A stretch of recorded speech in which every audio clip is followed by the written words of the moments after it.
Hello Fox Pack and welcome to Trick and Treat. Now I'm doing this for a Halloween video. Wait, what?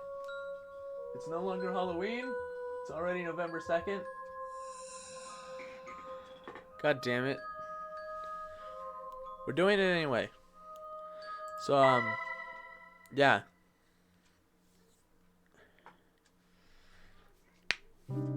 Let's just go into it. Now I believe I did record some of this game, visual novel, whatever you want to call it, very early into the life of my channel. Like, I'm talking the very first year worth, if not the very first months.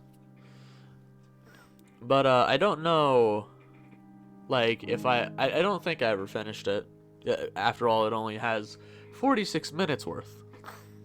And well, I know I definitely didn't finish it, considering I don't have any of the achievements, and some of the achievements involve endings. But yeah. But let's just get to it. The sound of our footsteps, combined with that of occasional nocturnal animal, is the only thing we can hear. It's terribly dark in this place. The dense vegetation makes it impossible to see the sky or light from the moon. Our flashlights are the only things that light up our way. At times, like this one, begs to not run out of battery. Oh, I thought I was gonna say bravery. You know, it's dark and spooky and stuff. We walk without knowing what we really are looking for, or better said, for no reason. We are just a group of boys, bored with our lives, trying to create a lasting memory on this night, instead of just staying home doing nothing. Today is October 31st, All Hallows Eve, better known as Halloween. 3 young men walk through a dark, but up until now, nothing special forest, me being one of them. We are doing it to prove our courage. It's too bad there isn't a girl here to see how brave we are. Seeing it like that, one could say this is a meaningless effort. For a moment, I stopped to look at my watch. It's 1:49 a.m. That means we've been walking aimlessly for more than 2 hours now. I am sure that many people would find a place like this terrifying, but once you get used to it, the fear disappears, making it feel like normal. What makes us afraid of the dark is that we cannot know what hides in it, what lurks in the shadows. But this is clearly an empty darkness. At that moment, I sigh, feeling how tired my legs are. What is the point of being here? Clearly, we had already demonstrated what we wanted. It would be best to return. I should tell them. I was about to speak when suddenly the atmosphere in the forest becomes strange. Suddenly a cold chill runs through my body. It was like any other chill, except it was not going away. For no reason, the air's temperature dropped from one second to the other. So much so, my breath becomes visible, turning into mist. It doesn't end there. The air is now filled with a rotten smell, just a little short from being unbearable. Images of worms and flies soon appear in my mind, giving me a really unpleasant feeling. We all stop at that moment. Okay, so unless this is us, one of our buddies is named Axel. What's happening? I ask, confused. Okay, so that's us. While turning to look at my friends. By the expression on their faces, it was easy to know that they were just as lost as I was. Footsteps. It was then that we heard footsteps nearby that did not come from any of us. We all got dead quiet after that. I don't know if it was out of fear or to check if it was not a mistake, but we stayed motionless, like statues, without making a noise. Just looking at each other's faces, wondering the same thing. What's happening? As if I could know. We heard the footsteps again. They clearly belonged to a human, or at least too large an animal. But there is something strange about them. It sounds as if the person walked dragging one foot. Just thinking about it made me shiver. Damn, why is this happening? It makes no sense. We should have returned home before, but now it's too late to regret it. I have the feeling that we are being stalked by someone. The strange footsteps stop, but I'm still feeling the presence nearby. I don't know where it is, but I know that it's looking at me. That cursed thing is looking at me. My heart is beating anxiously. It's almost as if my body was telling me to get out of there. But strangely, my friends seemed unable to perceive it. It seems that it's gone. It must have been it must have just been an animal, said one of them, convinced that we were safe. I would like to believe that too. We had a sigh of relief, however, bad luck would soon strike us again. Unexpectedly, the forest becomes darker than before, in just the blink of an eye. But that wasn't the fault of the forest, but our flashlights, which went out. Of the three, only one, mine, was still working. What's going on? Did the batteries die? Asked one of them, scared, while they both beat them desperately, as if that was going to revive them. Actually, sometimes it does. I can't blame them. The idea of walking in the darkness was not pleasant for anyone. And night vision can do heaven's wonders, whatever. But after a few moments, we had no choice but to resign ourselves to that. Once more, the sound of our footsteps is heard. But the silence is different now. We are not quiet because we have nothing to say, but because we are afraid. We continue walking despite the fear that invades us. Visibility is almost zero, but we have no choice. In theory, we were walking back looking for the exit, but I cannot remember anything of this forest. We could be walking in circles and I would never notice it until it is too late. Actually, I think you'd notice if you were walking in circles because you'd be constantly turning left or constantly turning right. Even if it was a huge circle, you'd notice. I always found that thought stupid, personally. I hate the thought of it. I just wanted to get out of here. Suddenly, my thoughts are silenced. We hear the footsteps of someone, or something. Once more, the three of us become statues, awaiting the presence to go. I hold my breath while feeling my heart beating anxiously. Damn. Get away from here and leave us alone. Unexpectedly, the footsteps are heard closer. This time, they do not disappear, but rather come at us. I can't stand it. Desperately, I move my flashlight everywhere, looking for the author of those footsteps, hoping for the light to reveal their identity and erase our fears. Sorry I can't talk, guys. I never was that for my specialty. Nothing. Is that all there is around here? Just empty air. My anxiety grows with each failed attempt. I refuse to believe that it was a ghost. Suddenly, when I move the flashlight again, I see a silhouette. I cannot distinguish what it was, but for a moment, the light revealed something. Quickly, I pointed to the same place, only to discover it was gone. I hold my breath anxiously. It was not an illusion. I am sure that I saw something. It was then that I hear something nearby. Without even thinking, I aim the light towards that place. What I found was leaves. Us paralyzed. Or wait. What I found leaves us paralyzed with an expression of disbelief on our faces. A cat. He's so cute. It is a white cat with eyes of intense red, which stands before us. Her look is not the friendliest, to say something. Somehow I get the feeling it's a female cat. Yeah. Suddenly she lets out a thunderous meow that leaves us terrified. It sounded more like a lion roaring than a simple cat. The echo of her meow is heard throughout the forest, making it sound more sinister than it should be. It was then that suddenly an inexplicable force hits us three. Damn. I fall to the ground, and little by little my eyelids close. The fatigue becomes unbearable. I lose consciousness on the ground of the forest, without knowing what's going on around me. Or wait, I guess that still works. Going around. Whatever. I'm not gonna fix it this time. Interlude before night falls.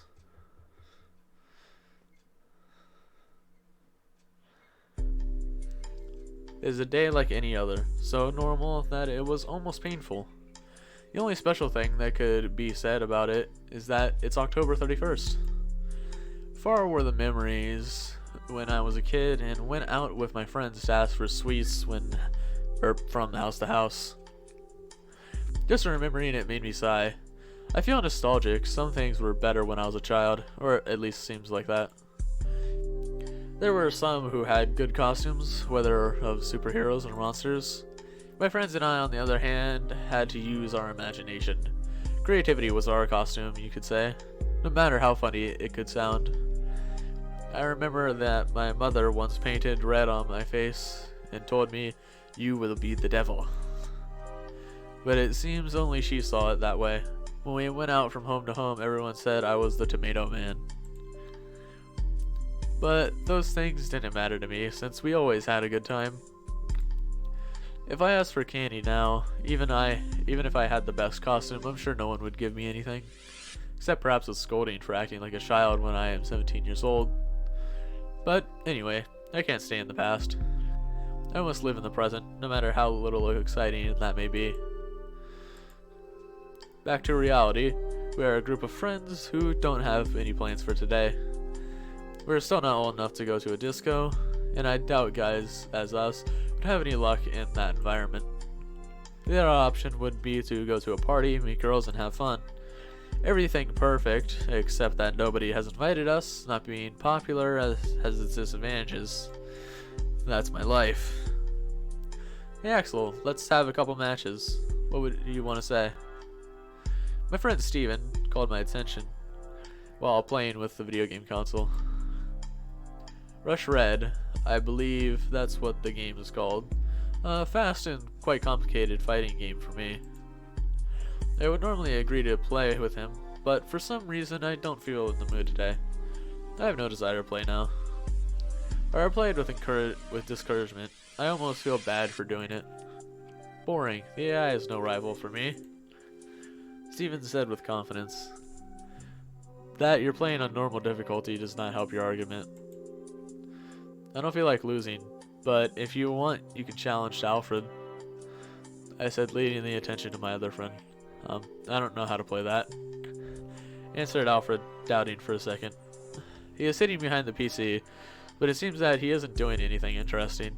The screen only shows a lot of text. I think he is in Wikipedia.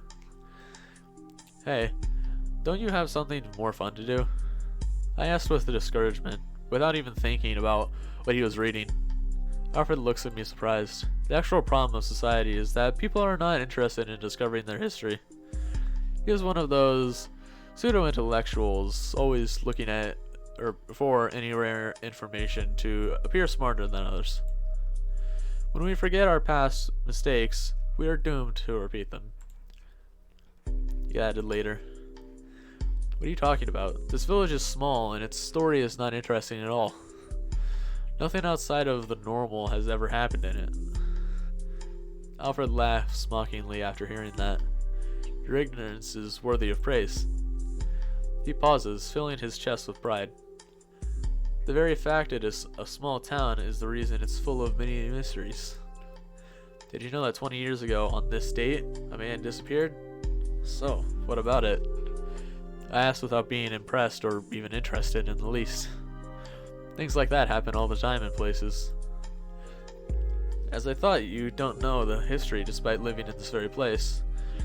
Alfred said while adjusting his glasses in an ignorant gesture. Or not ignorant, arrogant. There's a legend behind the disappearance. That is what I was reading. After listening to him, I looked back at the computer screen with curiosity. It said that I noticed that it was not Wikipedia, but some other page. Come on, read this and learn a title. Or learn a little. Alfred said, inviting us to read what was on the screen. Both Stephen and I moved closer to read it. Town of Abingdon. Okay. Oxfordshire, country, 1994. I came to this town with only 4,000 inhabitants to support them in an investigation. Truth is that never in my life have I seen something this strange. I won't say your typical detective-ish nonsense that I have seen thousands of strange cases in my life. I've seen many crimes, yes. some difficult to solve, but all of them were human. Even if you don't know how they managed to perpetrate the crime, you know that they were people, like anyone else. In this case, I don't think I'm able to say the same thing. Truth is that I can't understand what happened. I was called for the disappearance of a man named Matthew Graham, 23 years. Single. The last time he was seen, he was returning home from a Halloween party. He had drunk alcohol, but was still sober. Or, at the least, that's what the witness said. Witnesses, rather. Anyway, this is not something which he can be explained upon with simple drunkenness. He apparently got lost on the way home and decided to enter the forest called Oakwood. It had rained yesterday, so the ground was wet and muddy. We could easily find his traces, which were leading deep inside the forest. Apparently, he walked for 3 hours before stopping. I say stop, but the truth is we don't know what happened then. The track suddenly ended up in a clearing in the forest, and that's all. There was no evidence of a struggle, no other trace, or pieces of clothing on the ground. There was no blood, no more footprints, or anything else. The depth of his last footprints and the position they were in indicated that he was still walking. At no point he stood still. It was as if he had vaporized in the air. With all his clothes, in the middle of his walk, obviously I can't believe such a thing, but I can't give another explanation. The only thing I remember is that near the footprints I sensed a faint smell of rot. However, there were no animal corpses nearby. It is ridiculous to think he suddenly started to decay and became earth. In the end, the case was closed in just 3 days. With no evidence of any kind, we couldn't say anything but that he decided to escape from the village. However, while officially there was no more to do, I couldn't sleep in peace, thinking about what could have happened to him that took away my sleep. In my mind, I thought all sorts of theories, like maybe everything was a plan developed by Matthew, but in the end, they all seemed impossible. I decided to investigate more on this issue. I searched the town for similar stories, and to my surprise, I found 4 more, all young men. The story was always the same. They walked into the forest alone, disappearing without trace. Even more curious is that all of them disappeared on the same date, October 31st. But there is more. A detail. That completely eliminates the possibility that there is a killer or kidnapper behind this. And that is the separation of the years. Roger Bacon disappeared in 1924. Mitchell Smith disappeared in 1869 or 67. Jason Black disappeared in 1830. And the worst of all, Oswald Taylor disappeared in 1707. It simply couldn't be possible. My curiosity led me to dig deeper. I thought that the answer may be in the past of the forest. It was then when I discovered that what seemed to be a simple and boring forest actually had a great story. Before it was called Oakwood, or Oaks Forest, the place was called Wykewood. Or the word Wyke has huge similarity with witch. Taking into consideration that it is an old name and language changes over time, that indicates that it was the witch's forest, or the forest of witches. Apparently more than 400 years ago, the people of the village believed witches lived in the woods. Unfortunately, almost all the information is already lost. There were stories told in voice. Without a properly written record, I just don't know, or I just know that with the change in religion, the Christian, people stopped seeing the witches with good eyes and began to hunt them. Apparently, the last one before her death cast a curse on the forest, which even today should continue to exist. Anyway, Obviously, I cannot accept something like that as an answer. In the end, I have no other choice than accepting that each one of them escaped from the village. Using the legend of the forest to make it look like it was something supernatural.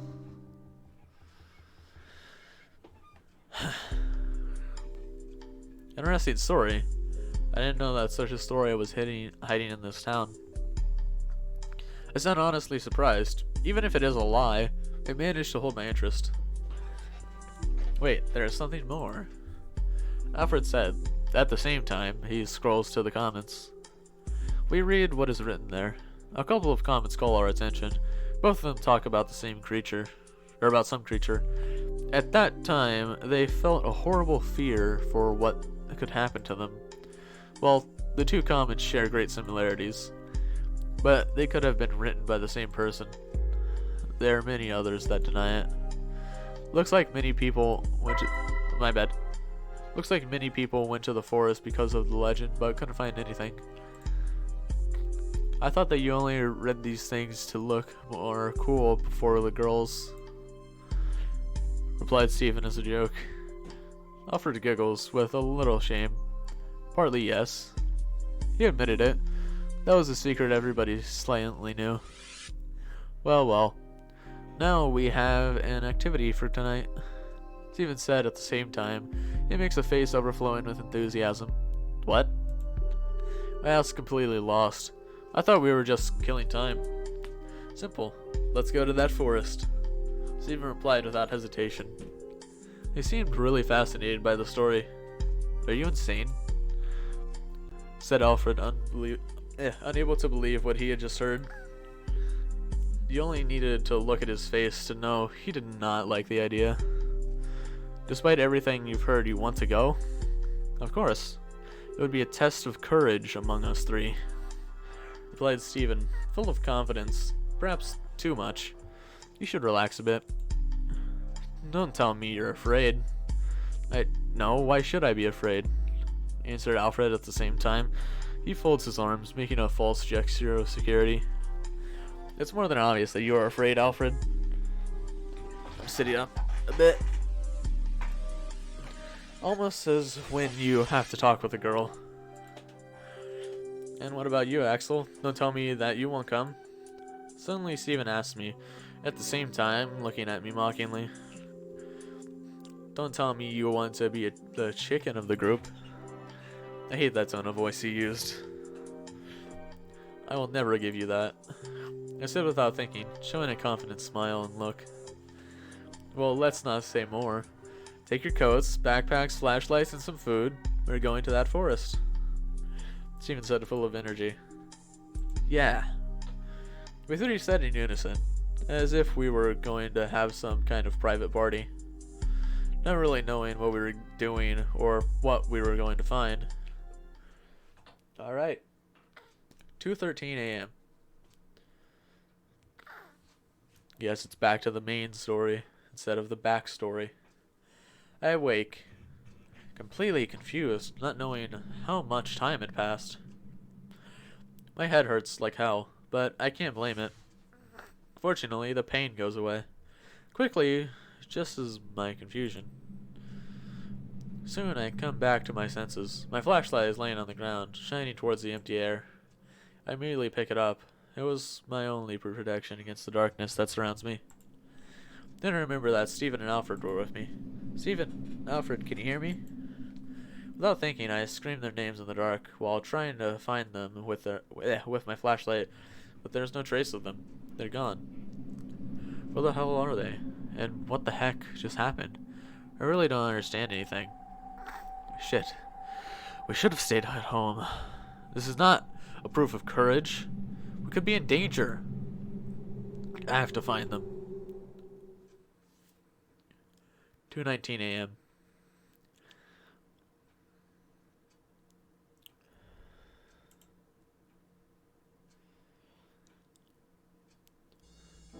Little time has passed since I started to look for my friends, and I already can't stand this place. I'm going crazy in this forest. The darkness that covers it is unnatural. It is the darkness that steals your own sanity, replacing it with anxiety. To make it worse, the air is damp and cold as in winter, and carrying a strong rot smell, as if there were corpses of animals hidden throughout the forest. The atmosphere in this place is oppressive. With every step you take, it makes you more uncomfortable. Since I started to look for my friends, I felt that something is watching me, but there is nothing. I sigh with my voice full of frustration. I just want to get out of here. I continue walking, devoid of any hope. No matter where I look or how much I walk, I find nothing. I cannot even hear the sounds of the animals. Rather, it seems they are already dead and rotting. No, I have to calm myself, I said to myself. I stopped for a moment to rest. I breathed deeply, but the rotten air of this place does no good. Immediately I started to cough, as if I had something stuck in my throat. Shit. What am I going to do? This cursed forest seems endless. And even if by some miracle I could escape, I cannot abandon Stephen and Alfred. I'm really screwed up. Or I really screwed up, whatever. Again I sigh, feeling on the verge of tears. My frustration is building up, but I have to do my best to keep calm. If I fall into despair, then there is no doubt I will be joining the list of missing persons. In the end, I decided to keep walking. Step by step, I should get somewhere. At least I was convinced that staying in the same place would not do me any good. Even if it was only to deceive myself, feeling that I am doing something, I wanted to continue walking. Time passes, without any changes. Only the sound of my footsteps can be heard, knowing that as soon as you step or stop, you will be surrounded by a dead silence is a good incentive to keep walking, but my legs were already hurting. Suddenly I heard a crack at my feet. Instantly I take a step back and look below to see what made that sound. What is this? I whispered to myself, surprised, discovering that I had stepped on animal bone. I believe that it's from an animal, although I do not rule out the possibility that belongs to a person. But for my own good, I prefer not to think about that. An expression of anguish is drawn on my face. It is best to ignore it. I have to keep walking. Suddenly my flashlight reveals something. Without hesitation, I point towards there again, only to realize with the surprise that it's the white cat. The one from before, which made the awful meow, but this time I find it lying on the ground. It appears to be fainted and is wounded. Then what should I do? Pick her up. It is best to continue without waking her. The cat is dangerous. It's her fault that I ended up in this place and my friends are missing. But even knowing that, for some strange reason, I can't help but feel sorry for her. Even if it is unnatural, it is still an animal. I then bent down to see her closer. She is unconscious, and there is a thin line of blood coming from her mouth. I'm a real idiot, I said to myself. At the same time, I cleaned the blood from her mouth with a handkerchief that I had with me. Fortunately, she doesn't wake up. I then closed her mouth, making her appearance a little better. No, she seemed to be peacefully sleeping.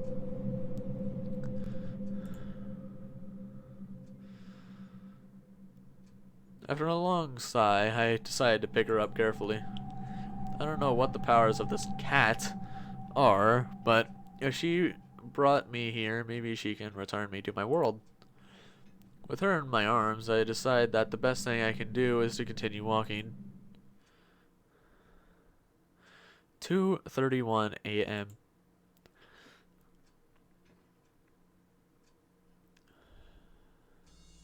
Again, I find myself in the dark forest, walking aimlessly. Only moving forward, but it didn't seem I was getting somewhere. In my arms, I carry the cat, which sleeps soundly. Come here. Here you'll be safe. I suddenly stop. It was probably easy to see the disbelief on my face at that moment. It's that voice again. I whispered to myself, with no one to listen to me. Shortly after I found the cat, a mysterious voice appeared in my mind. It is a feminine voice, soft and gentle, as if it belonged to a princess from a fairy tale, but I can't trust it. Am I really going crazy, or is it this forest that doesn't make any sense? I don't know, but I don't like any of the two options. I then feel the cat move in my arms. I look down at her, confused, just to see how she opens her red eyes suddenly. I become quiet at that instant. For a moment, the two stayed motionless, staring into the eyes of the other. The red eyes of the cat are disturbing to me, but also there's something fascinating about them, something that attracts me.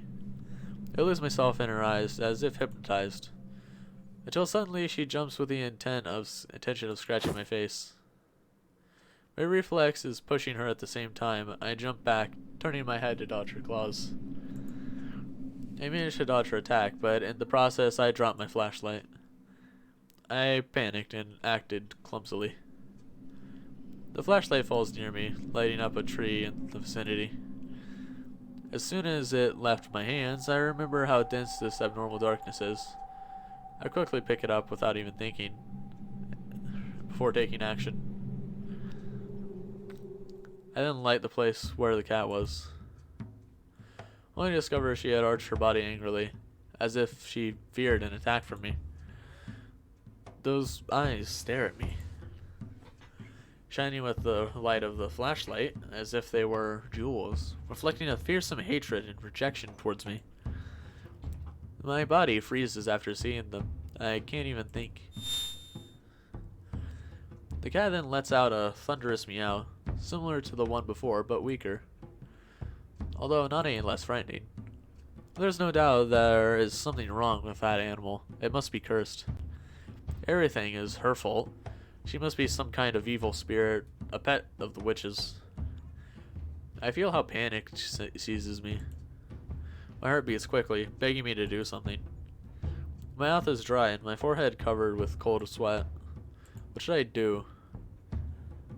Escape from the cat, comfort the cat. No, I should not despair. I have to calm down and think carefully about what I should do. With that in mind, I take a deep breath and look again at her. Soon the expression in my eyes changes from fear to courage. I realize it is only a cat, without a doubt a strange one, but my life is not actually in danger. That isn't a tiger staring at me, but a simple cat. Apparently her only power are those weird meows. If she could kill me, she would have already done it. So I rule out that possibility. Her work must be transporting the next victim to this area of the forest, so unnatural and shady. After filling my lungs with air, I slowly walk towards the cat. Her meows get louder with every step, but I don't let them scare me. Seeing that I do not turn back, she shyly takes a step back. In my mind, I smiled at that image. The prey is now the hunter. I look at her directly while advancing. Little by little, her meows become weaker, as if she was losing strength. Then I suddenly jump back and take her in my hands. She hardly resists at all. Not so tough now, right? You look better like this. She is trembling in my hands. She looks so helpless that I almost feel like a villain. But I must not forget all that she has done so far. It's her fault that I'm in this place. She brought me here, then if I kill her, would it be possible to go back? For a moment, that grim idea crossed my mind. I never killed an animal. Truth is that I can't be proud of myself in doing such a thing. But if I do, maybe this legend could end here and now. Then what should I do? Just keep her captured. It is only logical. The magic should die along with the cat. And that should be my take it back. If I kill her, everything would be over tonight, and the legend could come to an end. Or would come to an end, rather. Confident that it was for the best, I try to view it in my mind. But no matter how hard I force myself to see it, in the end I am unable to take the life of another living being. Even if it is a cursed cat serving a witch, I don't feel good killing her. I think I'm too nice for my own good. So the only thing that remains is to keep her with me, hoping that sooner or later she allows me to escape. With nothing more to think about, I decide the best thing to do is to continue my path. 2:41 a.m. Well, it's been a few minutes since I captured the cat. I think we'll actually end it here, guys. I'm not going to play through this whole game, since this game does have multiple endings. But if you guys want me to make this game into a whole series, I can do that. Considering I planned on doing that before. But yeah. I'll be seeing you guys in the next video. So, I will see you later, Foxpack.